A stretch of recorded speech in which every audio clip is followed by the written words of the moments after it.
थाना सदर लोधरा पुलिस ने 3 माह कबल कत्ल होने वाले 40 साला शाहिद के कातिलों को गिरफ्तार कर लिया। मजीद देखते हैं डॉक्टर काजम अब्बास बलोच की इस रिपोर्ट में। थाना सदर लोधरा पुलिस ने नवाई इलाके लालेवाले में 3 माह कबल कत्ल होने वाले 40 साला शाहिद के कातिलों को गिरफ्तार कर लिया।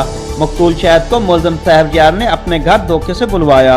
मुल्ज़िम साहबजार और इसके साथियों ने रिश्ते के तनाज़े पर शाहिद को कुल्हाड़ियों के वार करके बेदर्दी से कत्ल किया और फरार हो गए।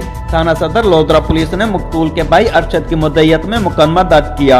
मुल्ज़िमान की गिरफ्तारी के लिए टीम तश्कील दी गई, जिन्होंने अंतक मेहनत और महकमाना सलाहियतों को बरोकार लाते हुए 5 मुल्ज़िमान को गिरफ्तार करके आलात कत्ल भी बरामद कर लिए। वरिष्ठ पुलिस ऑफिसर सैयद इकराम हुसैन ने कत्ल के मुल्ज़िमान को गिरफ्तार करने पर थाना सदर लोधरा पुलिस टीम की कारकर्दगी को सराहा है।